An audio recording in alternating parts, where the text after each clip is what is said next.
నమస్తే దోస్తులు, తెలంగాణ శరాబ్తులు. ఇలా ముందుగా మనం హైదరాబాద్ సంబంధించిన వార్తలతో పాటు కాప్రా తర్వాత మన మేడ్చల్కి జవనానికి సంబంధించిన వార్తలను చదువుదాం. మనం ముఖ్యంగా అంతర్జాతీయ మాదక ద్రవ్యాల దుర్వినియోగం అక్రమ రవాణా వ్యతిరేక దినోత్సవం సందర్భంగా మంగళవారం నెక్లెస్ రోడ్లో విద్యార్థుల ర్యాలీ నిర్వహించారు అనేది ఒక ప్రధాన వార్తగా మనం చూడొచ్చు.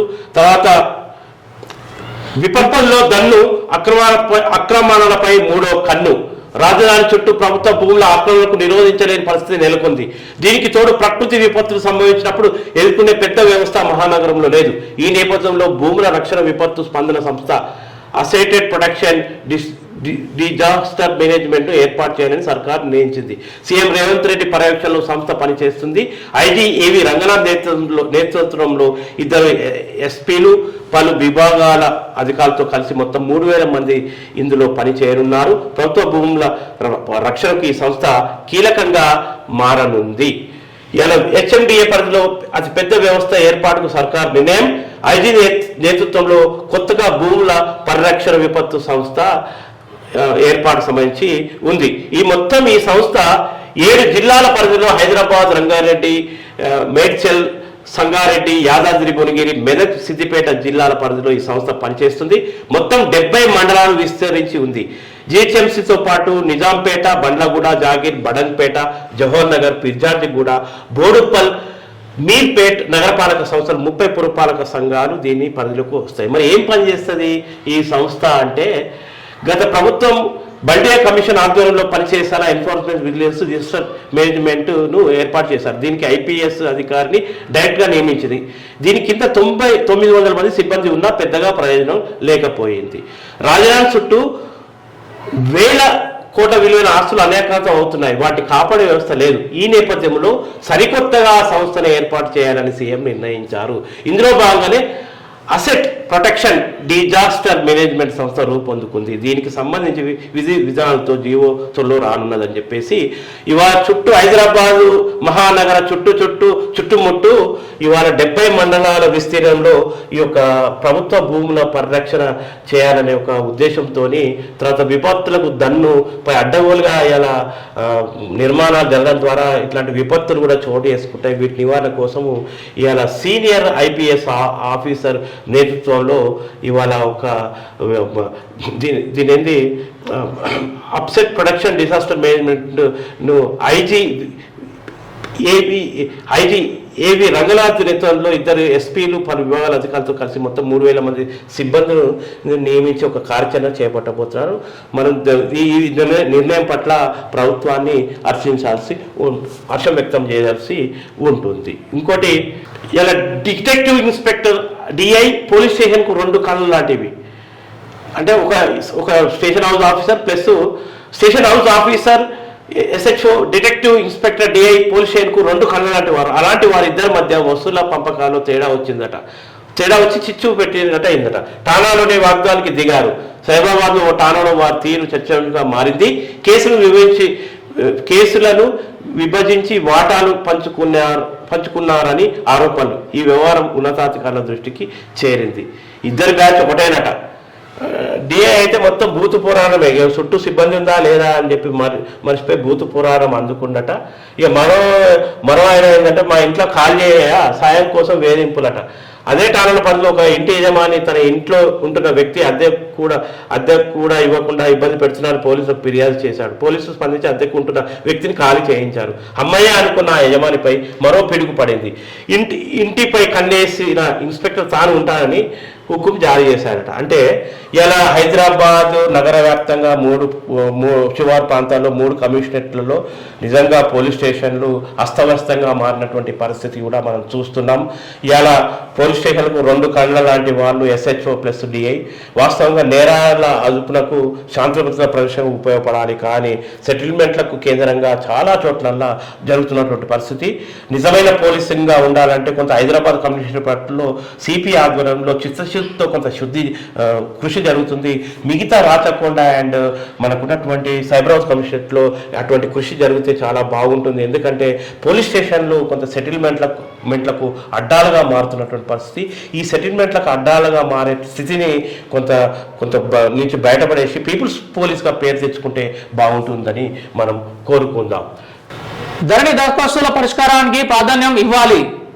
ధరణిలో పెండింగ్ దరఖాస్తు పరిష్కారానికి అత్యంత ప్రాధాన్యత ఇవ్వాలని మేడ్చల్ మల్కాజ్గిరి జిల్లా అదనపు కలెక్టర్ విజేందర్ రెడ్డి అన్నారు. మంగళవారం ఆయన కీసర్లోని రెవెన్యూ డివిజన్ కార్యాలయాన్ని సందర్శించారు. ధరణి దరఖాస్తుల పరిష్కారానికి చేపడుతున్న చర్యలను క్షేత్రస్థాయిలో పరిశీలించి నిర్ణీత గడువులోగా అన్ని దరఖాస్తులను పరిష్కరించాలని అన్నారు. వాస్తవంగా ఏంటంటే ప్రభుత్వం ఒక యుద్ధ ప్రాతిపదికన ధరణి సమస్యల పరిష్కారానికి ప్రాధాన్యత ఇస్తుంది. ఇవాళ క్షేత్రస్థాయిలో ఆయా జిల్లా కలెక్టరేట్లో ఇటువంటి కృషి జరుగుతుంది. కీసర ఆర్డీఓ కార్యాలయంలో జిల్లా అదనపు కలెక్టర్ విజేందర్ రెడ్డికి రికార్డు చూపిస్తున్న ఆర్డీఓ ఉపేందర్ రెడ్డి. అంటే ఆర్డీఓ కార్యాలయంలో కూడా ఇలా ధరణి సమస్యల పరిష్కారానికి ప్రభుత్వం ఏదైతే చర్యలు తీసుకుందో పిలుపునిచ్చిందో ఆ విషయం పట్ల సత్వరం చర్యలు తీసుకునేటువంటి ప్రక్రియ మొదలైంది.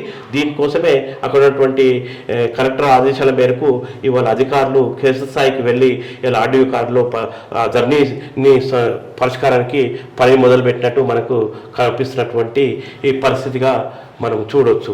తర్వాత ఇంకో ముఖ్యమైన వార్త, స్థిరాస్తి వ్యాపారి మహేష్ హత్య కేసులో నిందితుల అరెస్ట్ డిమాండ్ అని చెప్పేసి మనకు గట్కేసర్ నుంచి ఒక వార్త వస్తుంది. స్థిరాస్తి వ్యాపార మహేష్ హత్య కేసులో నిందితుడి అరెస్ట్ రిమాండ్.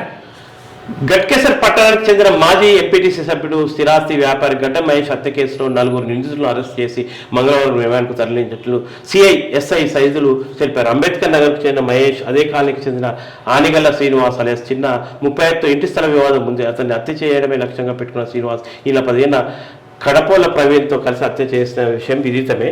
దీనిపై డంపింగ్యార్డ్ వద్ద గుంతలో పూడ్చిన విషయం తెలిసిందే. నిందితుడు శ్రీనివాస్, ప్రవీణ్, పొక్లేన్ యజమాని నరేష్, డ్రైవర్ సోయన్లను అరెస్ట్ చేసి రిమాండ్కు తరలించినట్టు సిఐ తెలిపారు. వీళ్ళను అరెస్ట్ చేసి రిమాండ్కు పంపించినట్టు సిఐ పేర్కొన్నటువంటి వార్తాంశం మనం ఇక్కడ చూడొచ్చు. తర్వాత ఇదే పేజీలో ఒక ముఖ్యమైనటువంటి వార్తాంశాలు ఇంకా మరిన్ని చూద్దాము. ఈసీఎల్ నుంచి సికింద్రాబాద్కు కొత్త బస్సు సౌకర్యం 27 నుంచి. ఈసీఎల్ నుండి సికింద్రాబాద్ ఈ నెల 27న కొత్త బస్సు సౌకర్యం కల్పించనున్నట్లు Kushaiguda RTC depot manager Chandrakant తెలిపారు. 28T16CR నెంబర్ గల బస్సును ప్రతిరోజు ఉదయం 7:30 గంటలకు ఈసీఐఎల్ నుండి సాయినాథపురం మీదుగా Bharat Nagar, RTC colony, east Anand Bagh, Uttam Nagar, Jyoti Nagar, Tukaram gate, Chennai nursing home వద్ద ఆగుతూ సికింద్రాబాద్ రతీఫైడ్ బస్ స్టాండ్ చేరుకున్నానని చెప్పారు. ఈ సౌకర్యాన్ని కుషాయిగూడ డిపో ఆర్టీసీ అధికారులు ఇచ్చినటువంటి సౌకర్యాన్ని ప్రజలు ఉపయోగించుకోవాలని కోరుకుందాం. డీజిల్ పెట్రోల్ ట్యాంకర్ బోల్తా. తిమ్మాయిపల్లిలో చూసినట్లయితే రోడ్డు పక్కన బోల్తా కొట్టిన ట్యాంకర్. డీజిల్ పెట్రోల్ ట్యాంకర్ బోల్తా కొట్టే సంఘటన మంగళవారం తిమ్మాయిపల్లి సమీపంలో జరిగింది. గట్కేసర్ మండలం ఔషాపూర్లోని హెచ్పిసిఎల్ నుండి షావర్పేటకు డీజిల్ పెట్రోల్ లోడ్తో వెళ్తున్న ట్యాంకర్ తిమ్మాయిపల్లి సమీపంలో అదుపు తప్పి రోడ్డు పక్కన బోల్తా కొట్టింది. వాస్తవంగా తిమ్మాయిపల్లి రూట్లో మొత్తం కీసర టు తిమ్మాయిపల్లి ఆ మార్గంలో అత్యధిక చెట్లు, పొదలు, యూటర్న్స్, టర్నింగ్స్ ఎక్కువ ఉంటాయి. ఆడ అనేకమైనటువంటి ప్రమాదాలు తరచూ చోటు చేసుకుంటున్నాయి. ఇప్పటికైనా అధికారులు స్పందించి సైన్ బోర్డ్స్ క్రమపద్ధతిలో ఏర్పాటు చేయాలి. మూల మలుపుల్లో రోడ్డును కూడా కొంత వెడల్పు చేసేటటువంటి పనులు చేస్తే బాగుంటుంది. ఎందుకంటే చాలా ప్రమాదాలు అక్కడే జరుగుతున్నాయి. అది ప్రమాదాలకు ఆ మార్గం అనేది ఒక కేంద్రంగా మారిపోయింది కాబట్టి సత్వరం అధికారులు అటువైపు చర్యలు తీసుకోవాలి. విద్యార్థుల వసతి గృహంలో అన్నంలో పురుగులు. నాగారం గిరిజన బాలుల కళాశాల వసతి గృహంలో అన్నంలో పురుగులు రావడంతో కడుపు నిండా తినలేకపోతున్నారు. ఈ విషయం నాగారం పురపాలక చైర్మన్ కె చంద్రారెడ్డి దృష్టికి రావడంతో మొదలు రాత్రి విద్యార్థుల భోజన సముదాయంలో శిల్పాగర్లో ఉన్న ప్రగతి గృహాన్ని ఆకస్మిక తనిఖీ చేశారు. ఈ సందర్భంగా విద్యార్థులు తమ ఇబ్బందులు వివరించారు. వాస్తవంగా ఇటువంటి విద్యార్థులకు మెరుగైనటువంటి భోజన వసతిని ఏర్పాటు చేయాల్సిన కర్తవ్యం ప్రభుత్వంపై ఉన్నది. ముంపు తప్పేదన్నాడు. ప్రతిసారి నీట మునుగుతున్న కాలనీలు పట్టించుకోని పాలకులు. ఇలా గట్కేసర్ ప్రాంతంలో వెంకటసాయి నగర్లోకి వచ్చి చేరిన వర్షపు నీరు అనేది ఇలా మన జర్నలిస్ట్ ద్వారా మనకు తెలుస్తుంది, ఈనాడు జర్నలిస్ట్ ద్వారా. తర్వాత నీట మునిగిన వెంకటాపూర్, వైభవ్ కాలనీ అని చెప్పేసి మొత్తం నీట మునిగినటువంటి పరిస్థితి. వరద కాలువలు నిర్మిస్తే మేలు, వర్షం నీరు నేరుగా పారేందుకు ఏర్పాటు చేయాల్సిన అవసరం ఉంది. వెంటనే వరద కాలువ నిర్మాణాలకు ప్రణాళికలు సిద్ధం చేయాలి. ప్రస్తుతం మురుగు కాలువల ద్వారానే వర్షపు నీరు ప్రవహిస్తుంది. చెరువు కాలువలు కాలనీలుగా మారడంతో మురుగు కోసం ఏర్పాటు చేసిన డ్రైనేజీ కలిసి ప్రవహిస్తున్నాయి. దీంతో వర్షాలు కురిసినప్పుడల్లా ప్రజలు భరించరాని దుర్వాసంతో అవస్థలు పడుతున్నారు. వాస్తవంగా వర్షాకాలం వచ్చిందంటే మేడ్చల్ నియోజకవర్గంలో సిటీ శివారు ప్రాంతాల్లో ఇవే సమస్యలు నెలకొని ఉంటున్నాయి. అటు dumping yard Jawahar Nagar dumping yard వద్ద కూడా ఇదే మురుగు కాలువతో పాటు వర్షపు కాలువలు కూడా కలగలిసిపోవడం ద్వారా ఇలా వర్షపు నీళ్లతో మురుగు నీళ్లు అటు డంపింగ్ యార్డ్ గబ్బు కంపు కొట్టే మురుగు నీళ్ళు అన్ని కూడా కాలనీల గుండా దమ్మాయి కాలనీల గుండా నాగారం ఈ ప్రాంతాలకి ప్రవహిస్తున్నటువంటి పరిస్థితి. అధికారులు తక్షణము ఈ ప్రాంతాలు ఈ గట్కేసర్ నుంచి వచ్చినటువంటి వార్త అధికారం ఈ వార్తను బేస్ చేసుకొని వాస్తవంగా మురుగునీటికి తర్వాత వరద నీటికి కాలువలు ఎన్నో సక్రమంగా వేరువేరు కాలువలను సక్రమంగా నిర్వహించి విపత్తు ఏదైతే వరదలు వచ్చినప్పుడు ఒక సక్రమమైన మార్గం ద్వారా దేంట్లో ఆ నీళ్లు పారే విధంగా చేస్తే బాగుంటుంది. ముఖ్యంగా జవహర్ నగర్ లాంటి ప్రాంతాల్లో కూడా ఈ సమస్య తీవ్రంగా ఉంది. డంపింగ్ యార్డ్ మురుగు వర్షపు నీరుతో పాటు వివిధ కాలనీ నుంచి వచ్చినటువంటి డ్రైనేజ్ నీళ్లు తర్వాత వర్షపు నీళ్ళ వరద నీటితో కొట్టుకుపోయి కాలనీలను మురికి జలమయం చేసేటటువంటి పరిస్థితి నెలకొంది కనుక సత్వరం అధికారులు ఈ చర్యలు తీసుకోవాల్సిన అవసరం ఉంది. కష్టపడి చదవాలి, మంచి మార్కులు సాధించాలి. అప్సిగూడ నుంచి వార్త. జిల్లా పరిషత్ ప్రాథమిక ఉన్నత పాఠశాలలో కాలేరు యమునా బాయ్ ట్రస్ట్ ఆధ్వర్యంలో విద్యార్థులకు స్టడీ మెటీరియల్స్ ఉప్పల్ ఎమ్మెల్యే మండల లక్ష్మారెడ్డి మంగళవారం పంపిణీ చేశారు. ఈ సందర్భంగా ఆయన మాట్లాడుతూ కష్టపడి చదివి మంచి మార్కులు సాధించాలని విద్యార్థులకు సూచించారు. ట్రస్ట్ చైర్మన్ కాలేరు జైనవీన్, బరాసా నాయకులు బి ప్రభాకర్ రెడ్డి, నాగేశ్వరులు తదితరులు పాల్గొన్నారు. మేము అభినందిస్తున్నాం పైలం టీవీ నుంచి. ఇలా ఏదైతే మనకు అప్సిగూడలో ఈ ట్రస్ట్ యమునా బాయ్ ట్రస్ట్ ఆధ్వర్యంలో విద్యార్థులకు స్టడీ మెటీరియల్ పంపకం అనేది మేము హర్షిస్తున్నాం. ఇట్లాంటి సేవా కార్యక్రమాలు మరిన్ని ట్రస్టులు ఇంకా చేయాలని కోరుకుందాం. నందనవనం పార్క్ మేయర్ సందర్శన. ఇది విశాలాంధ్ర పేపర్లో వచ్చింది. జవహర్ నగర్ మున్సిపల్ కార్పొరేషన్ పరిధిలో ఉన్న నందనవనం పార్కు మేయర్ శాంతి కోటేష్ గౌడ్, డిప్యూటీ మేయర్ రెడ్డిశెట్టి శ్రీనివాస్ మంగళవారం సందర్శించారు. జవహర్ నగర్ మున్సిపల్ కార్పొరేషన్ పరిధిలోని చిన్నాపురం హెచ్ఎండి ఆధ్వర్యంలో నిర్మించిన పార్కును మంగళవారం మేయర్, డిప్యూటీ మేయర్ సందర్శించారు. ఈ సందర్భంగా మేయర్ మాట్లాడుతూ పార్కు నిర్వహణలో ఎలాంటి అలసత్వం ప్రదర్శించరాదని, మొక్కలు ఎండిపోకుండా చూడాలని అధికారులను ఆదేశించారు. ఈ కార్యక్రమంలో కార్పొరేటర్లు గొడుగు వేణు, నవీన్ కుమార్ శ్రీనివాస్ రెడ్డి, రెడ్డిశెట్టి శ్రీనివాస్ రెడ్డి, శానిటరీ ఇన్స్పెక్టర్ కృష్ణప్ప, సందీప్ తదితరులు పాల్గొన్నారు. కామ్రేడ్ ఎంవి ప్రసాద్ వసంతక్క 19వ వర్ధంతి. కామ్రేడ్ ఎంవి ప్రసాద్ వసంతక్కల 19వ వర్ధంతి. ఆపరేషన్ కగారు వెంటనే ఆపాలి. మల్లెపల్లి ప్రభాకర్ మెరుగు పుణ్యవతి. జవహర్ నుంచి ఈ వార్త వచ్చింది. దోపిడీ పీడన అణచివేతకు వ్యతిరేకంగా భూమి భుక్తి విముక్తి కోసం పోరాట గోదావరిలో విప్లవ ప్రతిఘటనోద్యమ నాయకులు కామ్రేడ్ ఎంవి ప్రసాద్ వసంతక్కలు అని సిపిఐ ఎమ్మెల్యే చంద్రపుల్లారెడ్డి పార్టీ కేంద్ర కమిటీ కార్యదర్శి మల్లెపల్లి ప్రభాకర్ కొనియాడారు. మంగళవారం కేంద్ర కమిటీ పిలుపు మేరకు జవహర్ నగర్ మున్సిపల్ కార్పొరేషన్ లోని వెంకటేశ్వర కాలనీలో మా గృహం లక్ష్మీ సేవా సంస్థ ఆధ్వర్యంలో ఎంవి ప్రసాద్ వసంతక్కల 19వ వర్ధంతి సభను పిఓడబ్ల్యూ మేడ్చల్ జిల్లా కన్వీనర్ ఎం పుణ్యవతి అధ్యక్షతన నిర్వహించారు. ఈ సందర్భంగా వారి చిత్రపటానికి పూలమాల వేసి మౌనం పాటిస్తున్నటువంటి వార్తా కథనాన్ని మనం నవ తెలంగాణలో చూడొచ్చు. ప్రతి ఒక్కరూ మొక్కలు నాటి వాటిని సంరక్షించాలి. జవహర్ నగర్ ఆకుపచ్చగా తీర్చిదిద్దాం. మేయర్ దొంతగాని శాంతి కోటేష్ గౌడ్, డిప్యూటీ మేయర్ రెడ్డిశెట్టి శ్రీనివాస్. జవహర్ నగర్ ను ఆకుపచ్చగా తీర్చిదిద్దుదామని చెప్పేసి ఒక నినాదంతో డిప్యూటీ మేయర్ తర్వాత మేయర్లు ఇవాళ ముందుకొచ్చారు.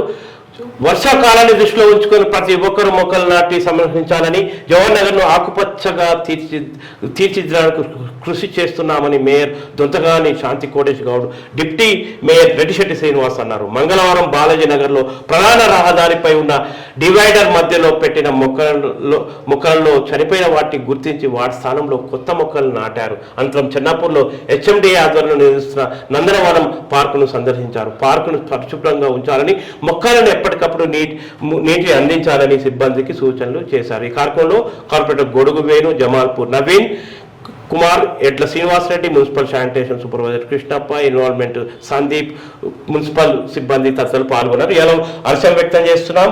పాత మొక్కలు, చనిపోయిన మొక్కలు ఏవైతున్నాయో సరైన నిర్వహణ లేక వాటిని తొలగించి నూతన మొక్కలను ఏర్పాటు చేయడం ద్వారా శ్రద్ధగా ఈ పని చేసినందుకు మేయర్, డిప్యూటీ మేయర్లను మనం అభినందిద్దాం.